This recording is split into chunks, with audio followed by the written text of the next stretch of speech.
Hey everybody, it's Rick Nielsen from Cheap Trick. You're listening to your Morning Coffee, the podcast. Weekly music news for the new music business by two longtime Cheap Trick fans, Jay Gilbert, Mike Etchart. We were Jay's first concert, 8/13/77, right Jay? Portland, Oregon? I don't know. Have a nice day. From the pudding, how artists get paid from streaming. From Billboard, the 25 musical moments that defined the first quarter of the 2020s. And also from Billboard, artists are leveraging false infringement claims against rivals. Oof. Wow. This and so much more on Jay, episode number 100. Man, woo-hoo. That went fast. That went really said it wouldn't fast. last. And they said it wouldn't last. So here we go. All right, buckle in, folks. Welcome to the podcast, and here we go.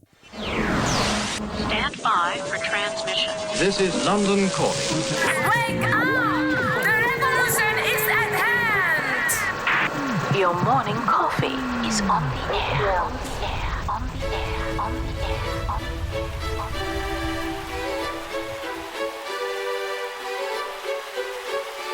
Standing by.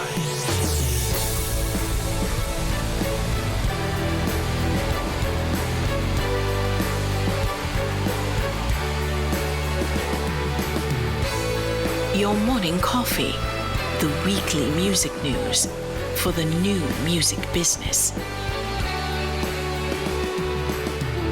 It's the highly curated, agitated, advocated, moderated, and liberated digital music information that you need to know. We are your digital music authority.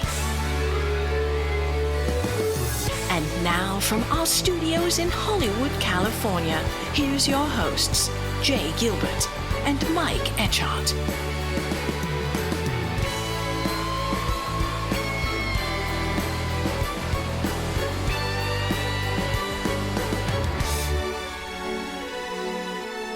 And Jay, it's been 100 episodes. Actually, 100. and technically, to be fair, we've really done 102 episodes because we did two specials. We did with Merck and with Nancy Wilson from Heart. And but still, we have reached officially 100 specific episodes for the podcast. Wow. I can't believe it. It's gone by so fast, and it's been so much fun. And we've developed so many relationships and have received so many great messages from folks over the last 100 episodes. And today we can announce that we have a special bonus episode coming this week for, to celebrate our 100th episode. And we're going to talk to Will Page, who's the former chief economist at Spotify and the author of an amazing book called Tarzan Economics. And he also is a podcaster. He has this amazing podcast that I don't miss a single episode of called Bubble Trouble. I can't wait. You and I this week, we're going to talk to Will, and we'll drop that bonus episode to celebrate number 100. But you and I are big Will Page fans. Oh, yeah. Well, and he's so, as they would say in the UK, he's so cheeky.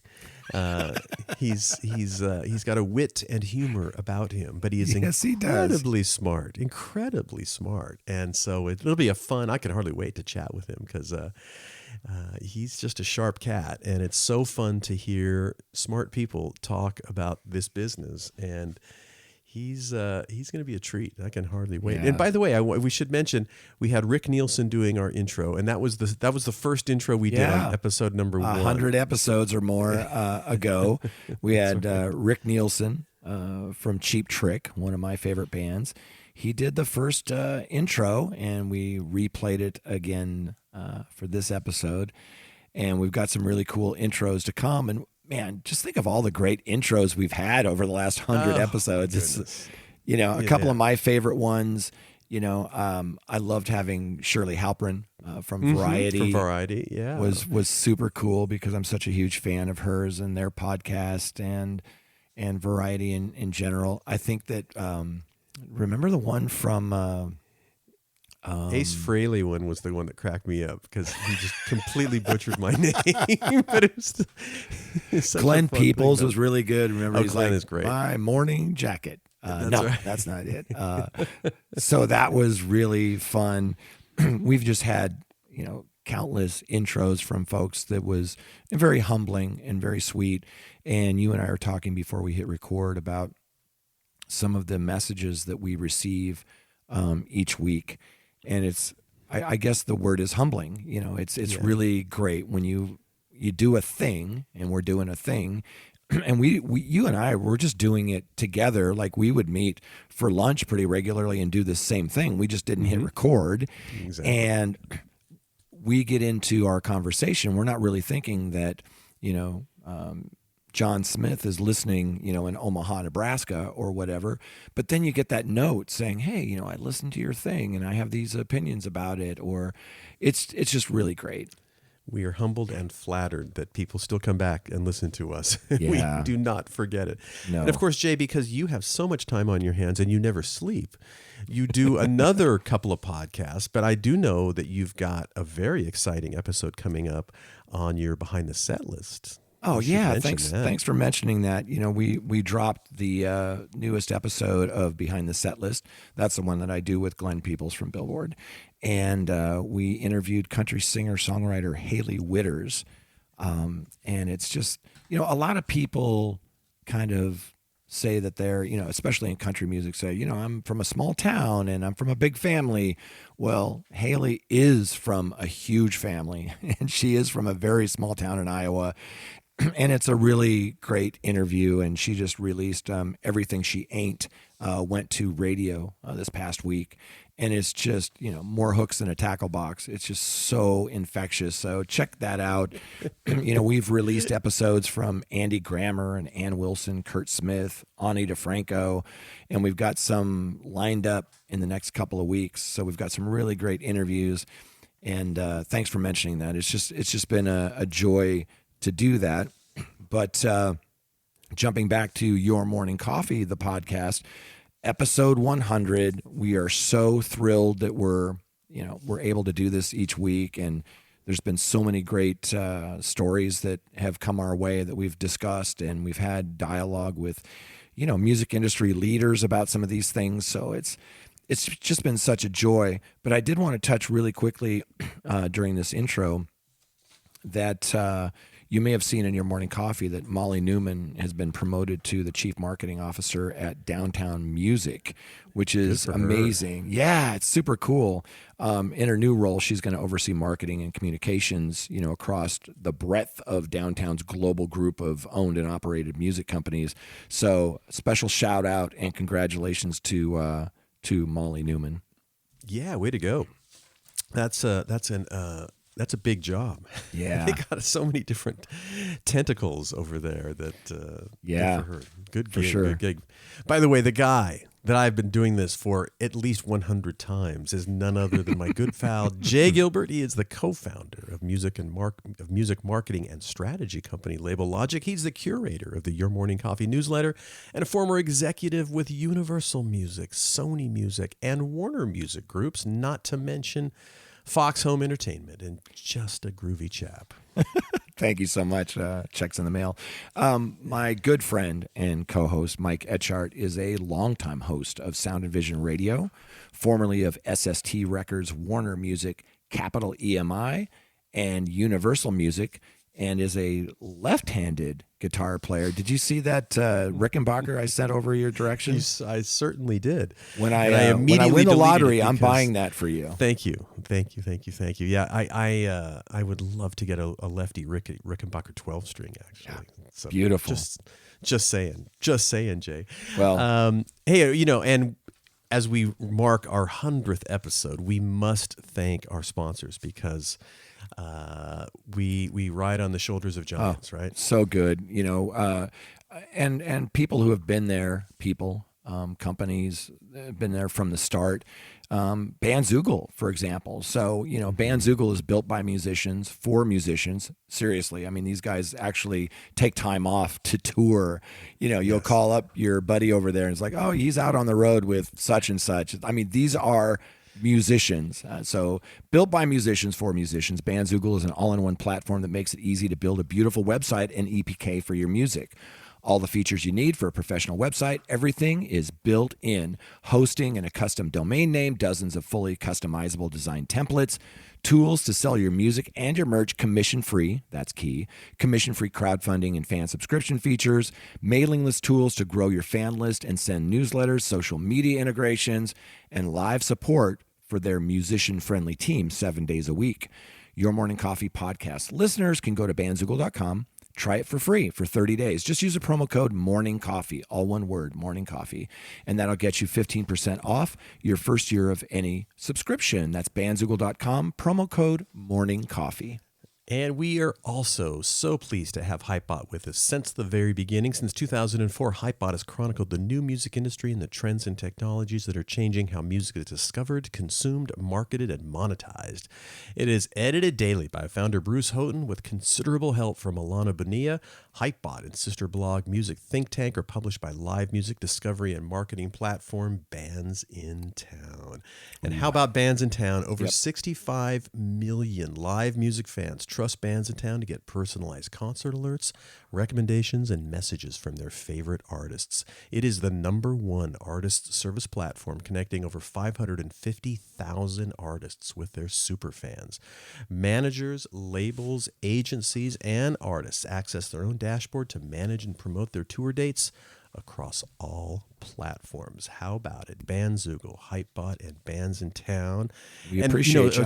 Talking about Hypebot since 2004, I remember, and I don't think I was aware of them until maybe 2005, but I remember somebody we were both at Universal at the time, and I remember somebody saying, you got to check this blog out. You got to check this thing. And it was one of those first things, kind of go-to resources where you just, and we were at the time were you still in Advanced Tech there?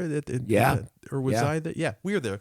So, you were always looking for these resources with which to be better informed in our gig as we were kind of looking at all the cutting edge things that were happening. And so, fantastic resource, and boy, we sure appreciate it. You'll see a lot of articles in your Morning Coffee from Hypebot.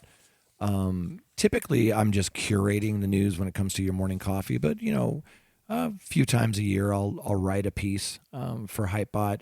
It's kind of my go-to. I check it regularly, and the great thing is that Bruce Houghton, Alana Bonilla, that run this thing. Like Bruce, let's take him for example.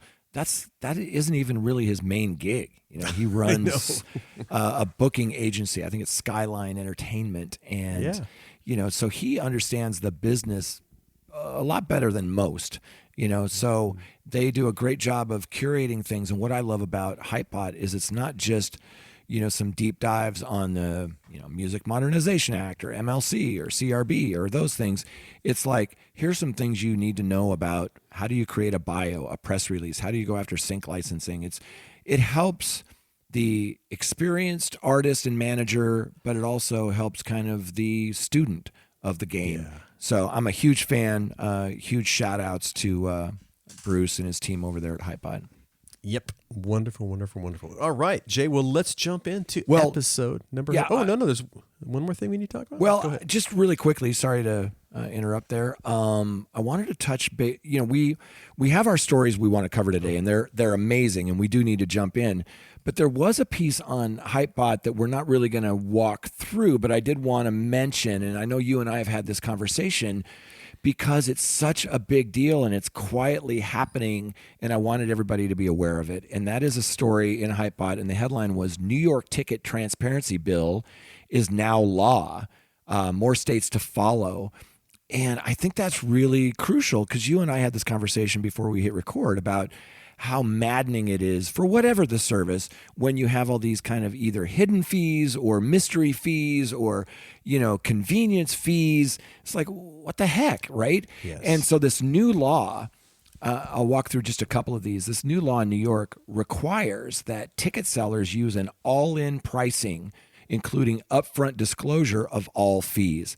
And you and I know when you go to buy a concert ticket, let's just use round numbers. It's $100 for the ticket. That's what it says, right? And then you get through the process, through the website, and it might even be double that. And you're like, what are all these fees that I just paid for? Can't I just buy the ticket for its face value? So this new law requires that ticket sellers kind of post that all-in fee. And they also have to disclose what the face value of that ticket is. And I think that's amazing. They prohibit delivery fees on tickets printed at home. Duh. Why is there a delivery Why fee? is there? Why do we have to say that and make a law about that? Exactly. And then, they ban the sale of tickets that were originally distributed for free, right? I think that's interesting. And then, higher penalties for using the illegal, quote unquote, bot programs that purchase tickets in New York. And that's rampant where these bots, which is just a fancy way of saying a little piece of software, will go in and buy up tickets, and then they flip them. They resell them. And you and I did a story on ticket prices in Los Angeles, and we had some really good input from some executives that helped us understand why it is the way it is. But one of the reasons why they don't have a separate section of inexpensive seats is because these bots will just buy them up, double the price, and flip them. Yep. Crazy. Yep. By the way, and it's not only in the ticket business. I'm booking something on VRBO, and it's the same thing. It's like people mess with the cleaning fees and everything. So suddenly you're like $200 a night, and then when you add it all up, it's like, wait a minute, that's $300 a night. Why is that? And then boom, boom, boom, boom, boom, come all the additional fees, and it's so annoying. It's right. And you and I were talking about airlines, right? The price says it's this amount, but it's never that amount. You have, if you want to carry a bag, it costs extra, or if you want a seat where you can actually open your laptop, that's extra. It's kind of crazy. So I'm hoping that this is a trend, and we just wanted to touch on that. Again, it's by our friend Bruce Houghton over at Hypebot, and the headline is New York Ticket Transparency Bill is Now Law. It's in your morning coffee. You can find it on Hypebot, but definitely check that article out, and we'll see how this goes. But I think it's a trend in the right direction. Yeah, and they do mention that similar laws are under consideration in Pennsylvania, Virginia, Florida, and other states for sure. Hopefully it'll come to California quickly, because that's where we live, and that's where we go to concerts. All right, now let's jump in. This first one is so good. It's from The Pudding, How Artists Get Paid from Streaming.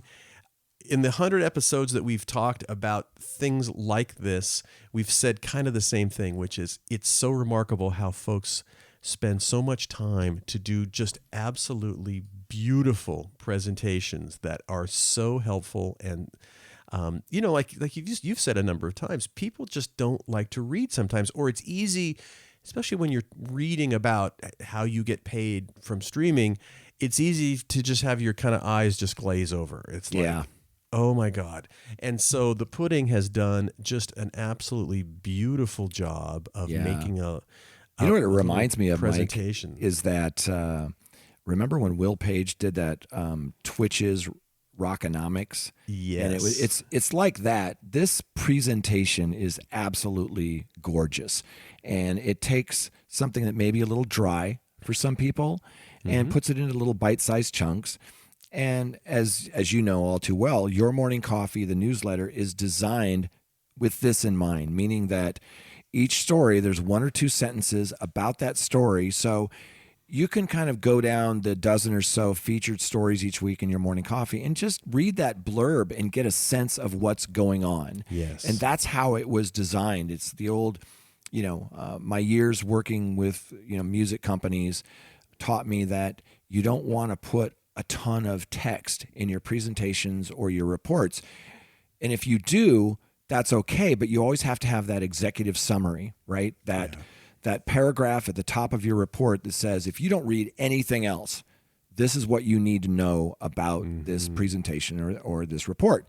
And The Pudding, who did that really cool video a few weeks ago that we talked about, about viral hits on TikTok, they do this presentation, and I highly encourage you to go to this, click on the link, go to this website, because it kind of quickly and easily spells out kind of the economics of streaming, right? So first things first, they state that before any music can be played on a streaming platform, it has to get from the artist, to those platforms. And they show, graphically, like, you don't just upload your music to Spotify, Apple Music, Pandora, Deezer. You go through a distributor, right? And they show you how that happens, how you go through a distributor, and it could be a major, it could be a major indie, it could be, DistroKid. It's not hard to get your music through a distributor these days, but that's the first step, is that artists are not dealing directly with the DSPs. They're going through a distributor, and then that distributor puts the music up on these DSPs globally. Right. And the most important thing is the next panel, which we talk about a lot. You talk about a lot in the newsletter, and we talk a lot about it for 100 episodes.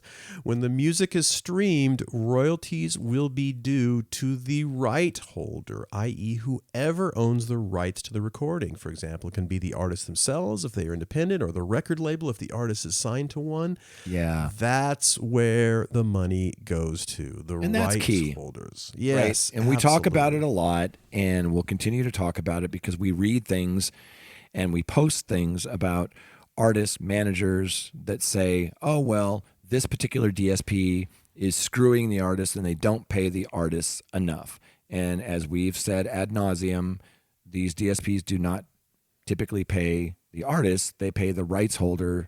And then you got to look at your deal with that rights holder, if it's a label and so on. So the distributor label will then, the rights holder will then collect the corresponding royalties from that streaming platform and pay those who are due to receive that money, or a share thereof, that goes to the artist. And it really depends on your deal with your label. Maybe you get a 15, 20% royalty. Maybe you've gotten an advance that needs to be recouped.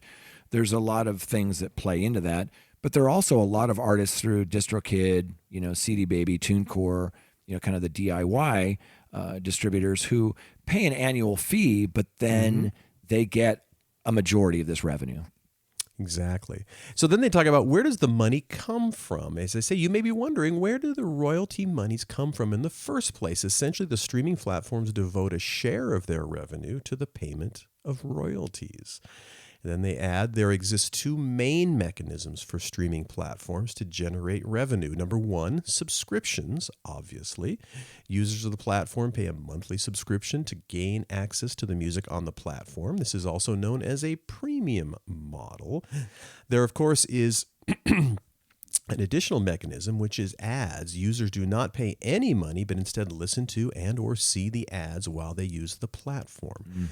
That is also known as the freemium model. Not everybody has a freemium tier, as we know, but that is kind of the way that the whole thing starts.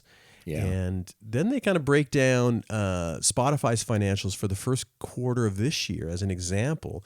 And they have a lovely graphic that kind of talks about all these little circles and balls. And they represent all of Spotify's users. And they break it down, basically, what Spotify's premium versus freemium numbers are, which I'm always kind of surprised at these numbers. Premium of all Spotify subscription or all Spotify listeners, 42% are premium. Yeah. Freemium is 58%. Yeah. And there's also another number in there, and that is how much revenue is being generated.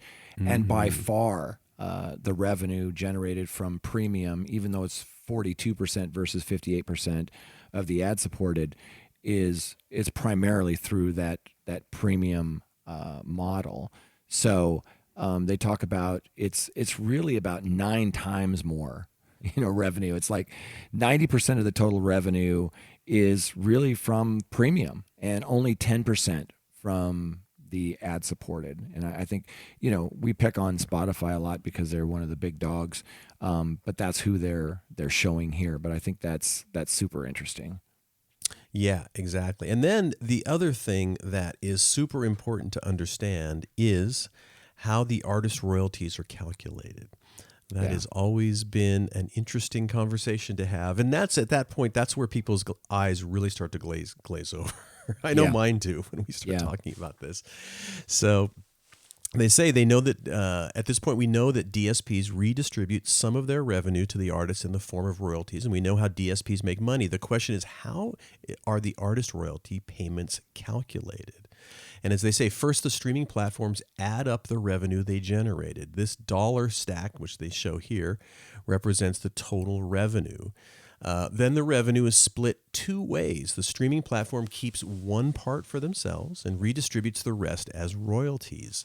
The exact numbers are confidential, but the press reports that 65 to 70% of the revenue is distributed as royalties. Right. And we talk about that a lot. Yeah, they're paying out roughly 70% of what they take in, which is the same as, when in the download era, what iTunes did. So, Yes.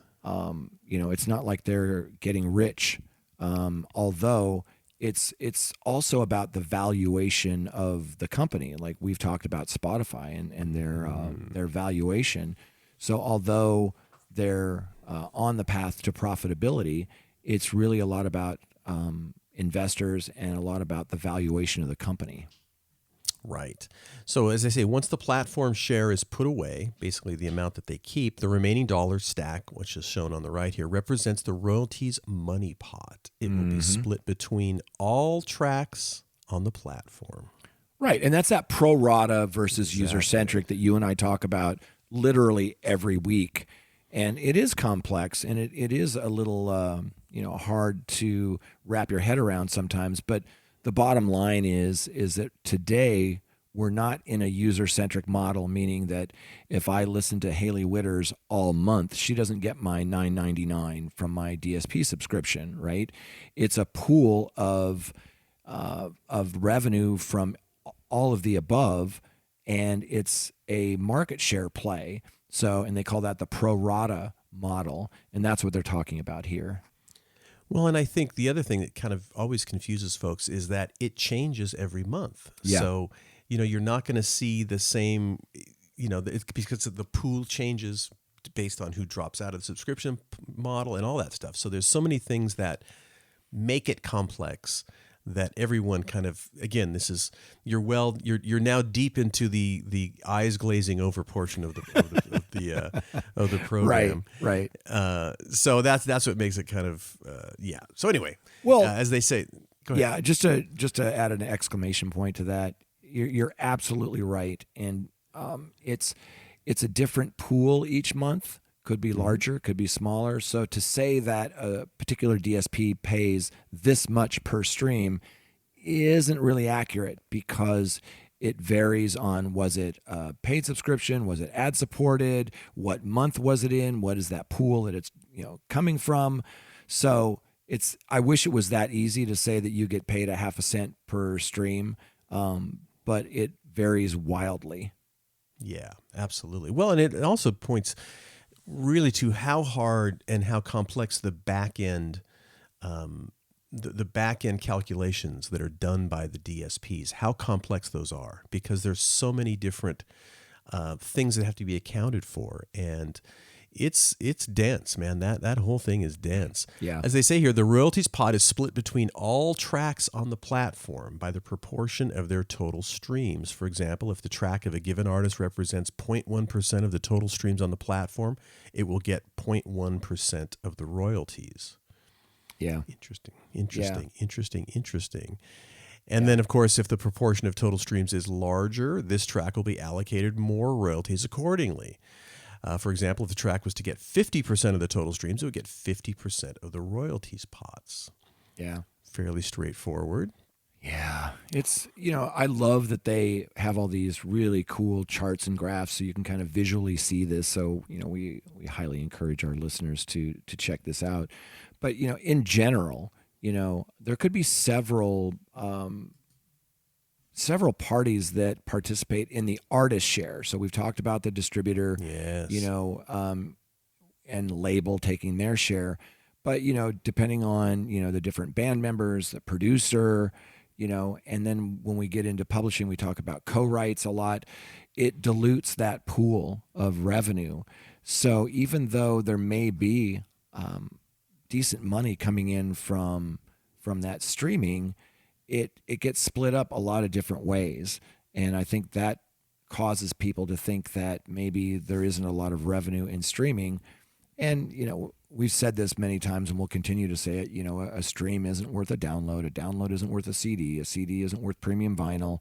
There's certain things, certain configurations and values attached to them, but there is money being paid from streaming. It's just that sometimes it's really split so many different ways that it becomes diluted.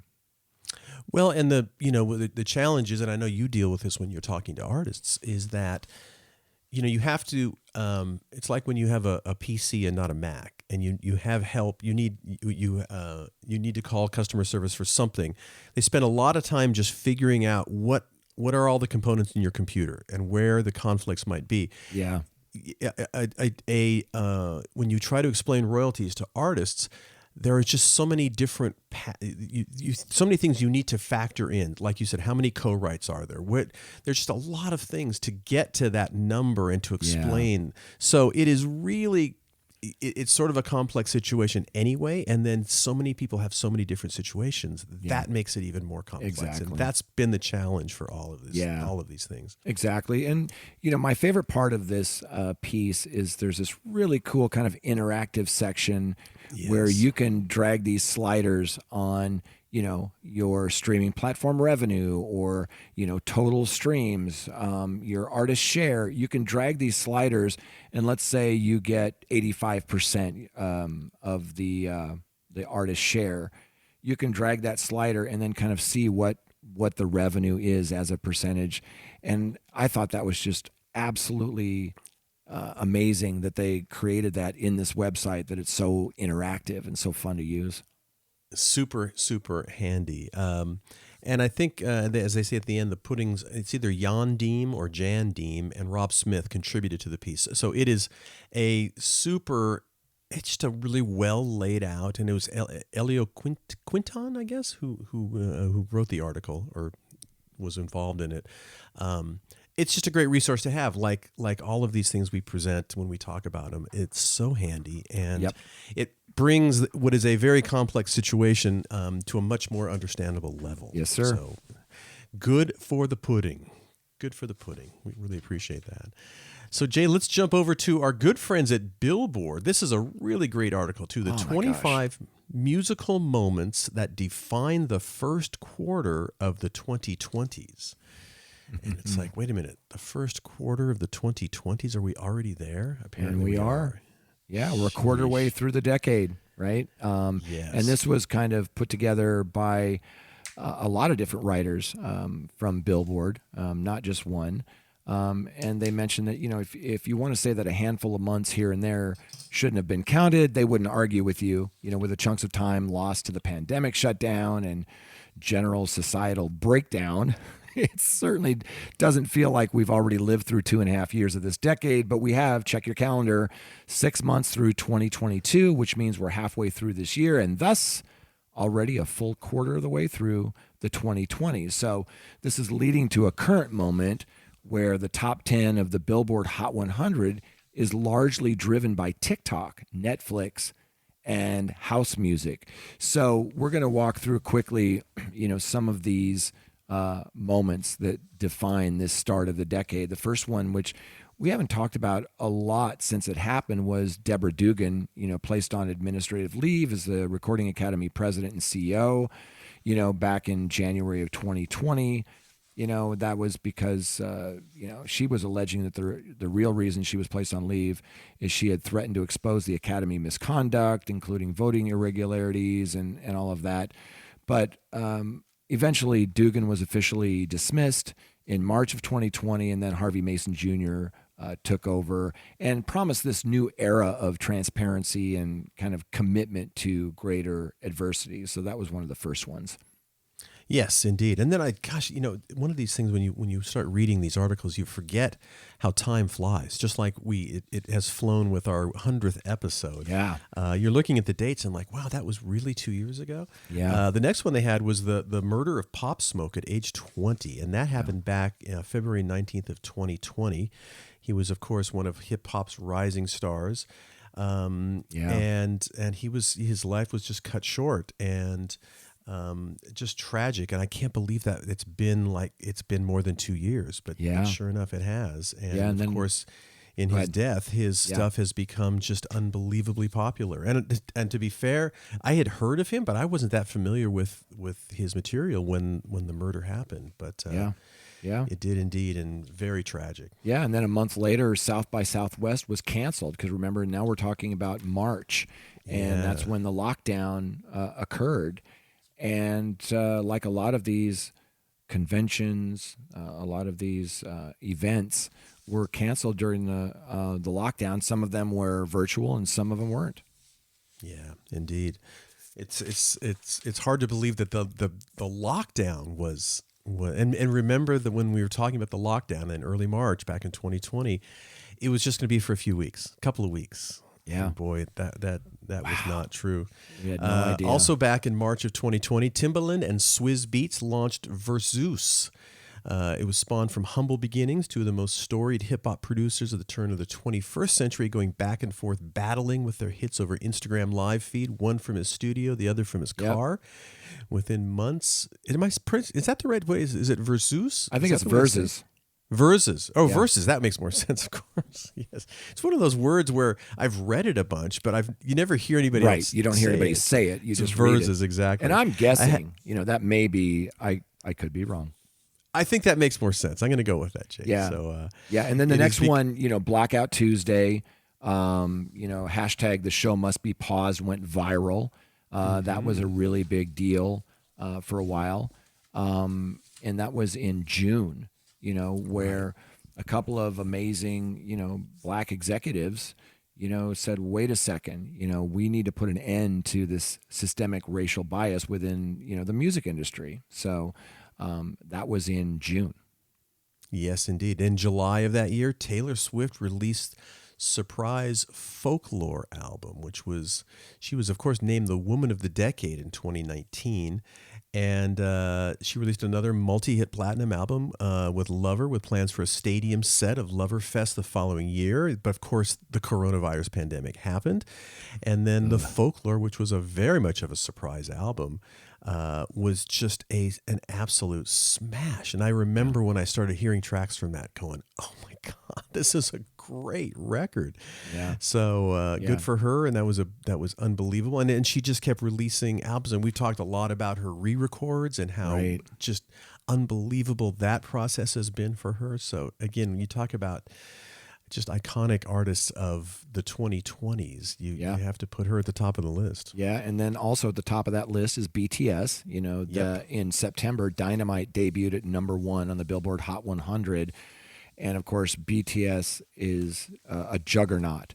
And we've watched since then so many big selling, big streaming releases, the tour, all of the news around the hiatus. Is it happening? Is it not happening? So that was that #1 debut was in September. Right.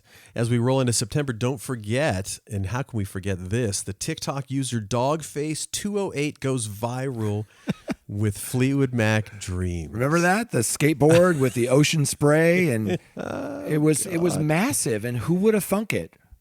Yeah, exactly. Just one of those things. And that was really, boy, not that we weren't talking about TikTok already, but boy, that just put TikTok on a map in an entirely different stratosphere in terms of just people paying attention. Yeah. And then a little bit around the same time, Bob Dylan selling his catalog to UMG for 9 figures. Right. That was that gold rush, right? We've been talking about all of these catalogs that have been sold to companies, like Hypnosis. You and I interviewed Mercuriadis for a bonus episode of this podcast. But there are companies like Primary Wave and KKR and BMG and even some of the music groups like UMG and Warner Music Group are getting into this frenzy of buying up rights, whether that's masters, publishing, name and likeness. There's been a lot of that happening. It may have cooled down just a little bit, but that was a big deal when Bob Dylan sold his. And that same month, Bad Bunny debuted at #1 on Billboard, which was a huge, huge deal. And you and I have talked to Bruno Del Granado, a bit about Latin music and what a massive thing it is in the industry today. And Bad Bunny is kind of leading the charge. And then just a month later, and you and I remember talking about this, Olivia Rodrigo released Driver's License. And that was such a huge song and such a catalyst for her career. Yes, that was early January of 2021. And yeah, what an amazing song. In February of 2021, my goodness, I'd forgotten about this too. Thankfully, Morgan Wallen caught on video using the N-word. Oh boy, that was tough. And but it happens, and that is, of course, is the challenge these days with in our early days of going to concerts. Nobody had cell phones. Nobody was recording performances, things like that. So you just, as an artist now, you have to be so careful. And everybody has that high quality video recorder in their back pocket, and so it's a tough time. And I'm glad that you and I, when we were going to high school and college, that they didn't have that, because we'd probably be serving time at this point. But true. Yeah, and then the other thing that happened that same month was Blau sold 33 NFTs for nearly $12 million. And we talked quite a bit about how that NFT as a digital collectible, maybe with investors or what they call the crypto bros, that has really calmed way down. And now NFTs are really more about, functionality and utility, and are tied to physical things and experiences. And we've said all along that, NFTs, that underlying technology, I think is going to be around for a long time. But we all kind of felt like it was a bubble that was about to burst. But yeah, that wasn't that long ago. At the end of February of 2021, 33 NFTs from Blau that sold for $12 million. Yeah, wow. Back in March of 2021, March 26th, Lil Nas X drops Montero. Call Me By Your Name. And I can't really top this description. It says the only Grammy-nominated video to feature someone giving a lap dance to Satan. There it is. What more can you say, Jay? Exactly. And that, like a lot of things in rock and roll history, going back to Elvis, there's that shock value when you do something and it gets people to talk about it. But it was an amazing video.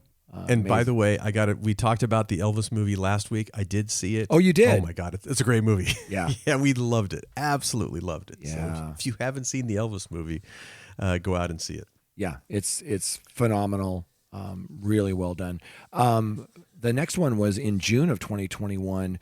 The Foo Fighters performed kind of one of the first kind of comeback concerts. Yeah. We weren't really having a lot of concerts because of the shutdown, the lockdown, and the Foo Fighters performed kind of this return to live show at Madison Square Garden. So they played kind of a club date like 5 days before that. And then they made national headlines because on June 20th of 2021, they played Madison Square Garden. So that was kind of like, all right, welcome back. Welcome to the new abnormal. We're coming back. That's right. I'm going to skip forward just a little bit back. Don't forget, it's September 20th of 2021. Universal Music Group went public. Our former employers, and the benchmark. It also set a benchmark for what the biggest music label group in the world was worth, some $39 billion, which ballooned past $53 billion following the first day of trading. Yeah, making it the most valuable music company in history.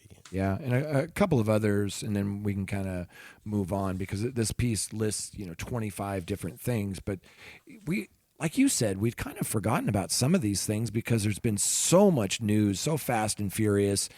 And I'd almost forgotten about in November of 2021, Travis Scott's Astroworld Festival, that ended in disaster. That was, horrendous. And then I remember watching this Drake and Kanye. Remember, they had kind of a feud going. But then they had this, they called it the Larry Hoover concert. They buried the hatchet after, some of this prolonged bickering, and after releasing two of the most successful albums of 2021, which was, Donda and Certified Lover Boy, respectively, in back-to-back weeks, they put on a co-headlining show in support of imprisoned Chicago gang leader Larry Hoover. And it was kind of cool to see them, stop the bickering and kind of bury the hatchet and then perform together. And I thought that was amazing. Yeah, absolutely. And then one of the last ones, which we talked about a lot, Jay, back in January of this year, we found out, I should say, that vinyl officially outsold CDs for 2021. Wow. Yes, Yeah. we are still talking about vinyl. Unbelievable. Yeah. Unbelievable. And then, of course, Kate Bush's Running Up That Hill appears across multiple episodes of Stranger Things, which I'm still getting through right now, the latest season of Stranger Things. But nice to see Kate Bush back on the charts and kind of hearing about that great song. Yeah, I wish Bob Mercer was still alive. I used to work with Bob Mercer. He's the one that discovered Kate Bush. If you don't know Bob Mercer, he helped put on a concert for Campuchia. He managed McCartney for a short time. He worked at EMI. I got to work with him at Universal, and he was, he'd forgotten more about the industry than most people knew. Yeah, and what a charming guy, and just a raconteur, and just one of those, this sort of prototypical record company guy from the 70s and 80s, really. Yeah. Just, when it was really a fun business, and working with some of the huge acts that EMI had in those years, including Queen and Pink Floyd. And he's he's the guy that they partially made that one character, the Mike Myers character in the Queen movie, is partially based on Bob Mercer, because Bob told him, you can't release Bohemian Rhapsody. What is this? You can't do it.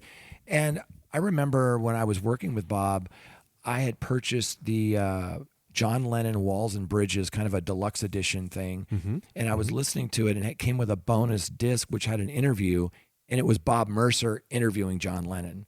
And I was like, man, this guy. And he was such a sweetheart. His son Jackson worked at Concord at the time. He may still even be there, but really great people. And I just wanted to do that shout out to Bob Mercer. Yeah, exactly. So fun to kind of look backwards and see where we've been to how we're getting here now. And the last story, which is a really interesting one, and something that I think you and I have talked offline about this is also from Billboard. Artists are leveraging false infringement claims against rivals. Yeah. And, as the article points out, from Elias Light, by the way, or Leet. Yes. Is it Leet or Light? I'm not sure. I reached out to him. I haven't heard back yet, but we have a mutual friend in Maddie Elise from Shark Attack, and I had an issue. I won't go into it, but with my email, all of a sudden it was going into people's spam folders, and I had it corrected, and now it's working fine. But it may have gone into his spam, but I think it's Elias Late. But hopefully I can get in touch with him. He's written some really great articles that you and I have covered. And this one, again, you and I have talked about this a little bit, but we've been hearing rumblings about this, that people are kind of playing games with these infringement claims. Absolutely. As they say, it's easy to report a song for violating copyright law on Spotify. It's also easy to abuse the system to derail acts with viral momentum, according to a lot of different managers. And I've bumped into this a lot, which is, my experiences were with the Orchard and a catalog that I was working on. And, it kind of comes in waves, and you would get these people just basically, contesting your rights to have those songs up. And it completely puts a halt to everything. Yeah. And it's, in this day and age, it's not like you can pick up the phone and call customer service and work it out. It is really, really hard. And the same thing with Amazon, the same thing with lots of different places online where things are sold, and there can be sort of some sort of a disagreement about ownership. Right. And it's a real issue. Yeah. And well, so that's kind of what this article is about. It is. And what I tell people, I get artists and managers every week that say, well, why don't I just, put this through a DIY distributor? And DIY distributors are fine. But one of the benefits of having a larger distributor, let's say it's a major indie like you had mentioned, The Orchard, or In Grooves or Symphonic, is they're problem solvers, and they have direct relationships with these platforms. So if there is a claim, they can address it for you quickly and get somebody on the phone, because as Elias points out in this article, the tactic of using the takedown feature against a competitor or rival is more common on platforms like Instagram or TikTok. Both have a report function that's supposed to be used for content that violates the platform's guidelines, but influencers sometimes come under attack from rival fan bases or bots who quote unquote report their page in order to get it pulled down. And we've seen this happen where there's been a false claim made, and these platforms, whether it's Instagram, TikTok, Spotify, whatever, they have to take these claims seriously. So what they do is they pull it down, and then there's kind of this investigation into, the validity. Well, that can, derail your release and that release cycle. And it's now becoming a thing where people are using it as a tool against their rivals. Yeah, and it's so easy to do. And like I said, I've bumped up into this a couple of times, and it's really frustrating because essentially what the article says is that, the platform wants you to reach out to the other party that's making the claim, and then you all work it out and get back to us. That's right. And then what happens, of course, is you can't connect with these people that are making or these they claims. don't want to be connected with. Or they don't want to be connected to. Exactly. So therein lies the huge rub. And, it's just, it's you feel so helpless when you're dealing with this because there's somebody who's basically claiming, you basically have to prove your innocence or prove that you have the rights to that right. song or that record or that whatever it is.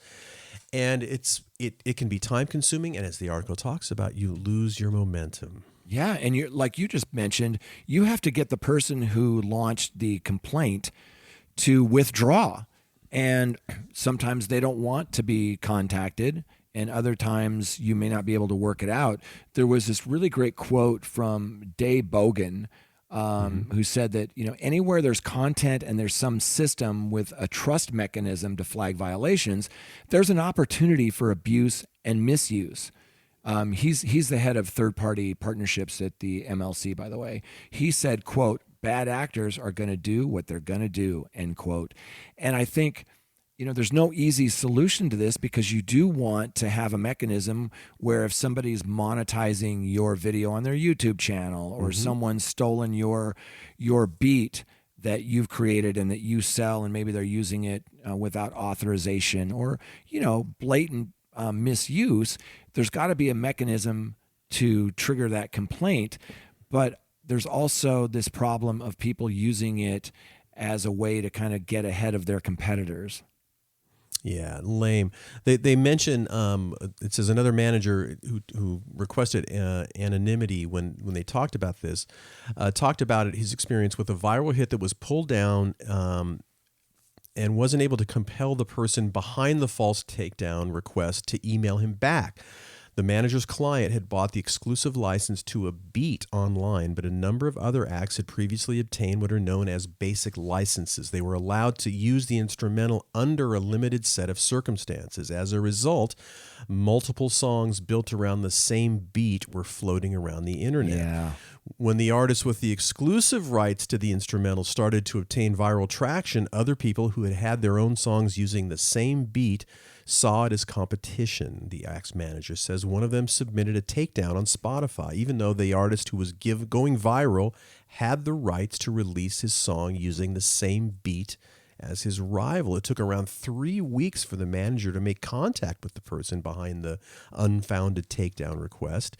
And because that person was not responding to emails, the manager ended up stalking the artist on Instagram, found a phone number, cold called him, and convinced him to remove his infringement claim by promising to offer career advice in exchange.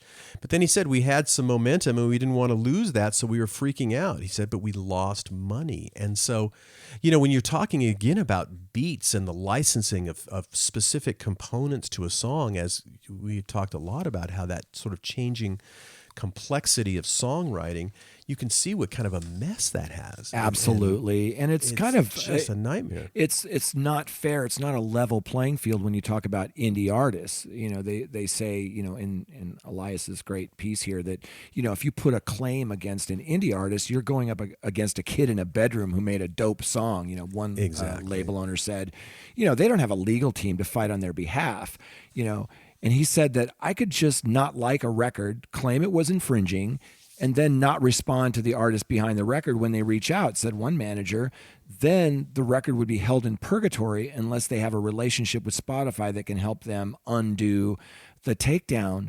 So this is a little scary, you know, that people can use this as a tool against other artists. And I'm really glad that Elias wrote this piece and kind of brought this, you know, out of the shadows and into the light, because it's something we talk about, but it's not talked about enough. And there needs to be, you know, mechanisms that are a little bit quicker. So when you have something, you know, levied against you, some kind of a complaint, that you have maybe a faster recourse, because as you just pointed out, this could take weeks to get back online.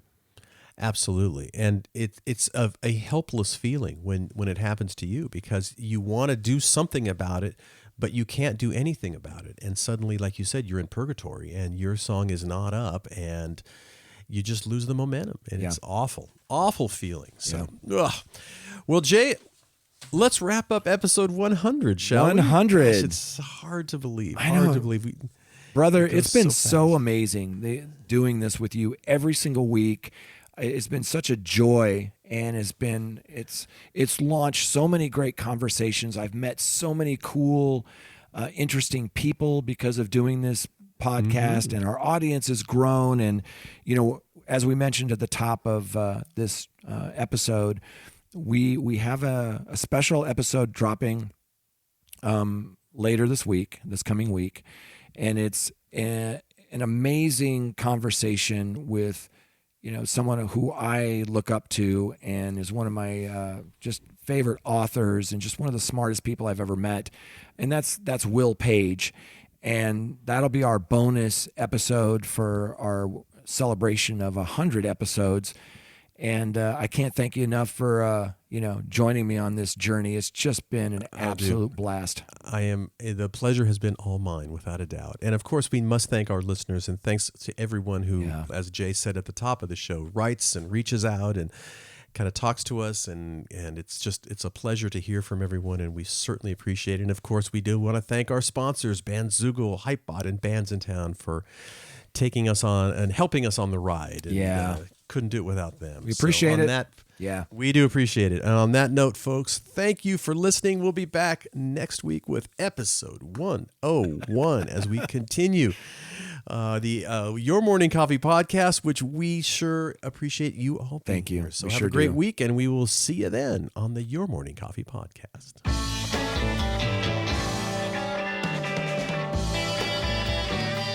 You've been listening to Your Morning Coffee, the weekly music news program for the new music business.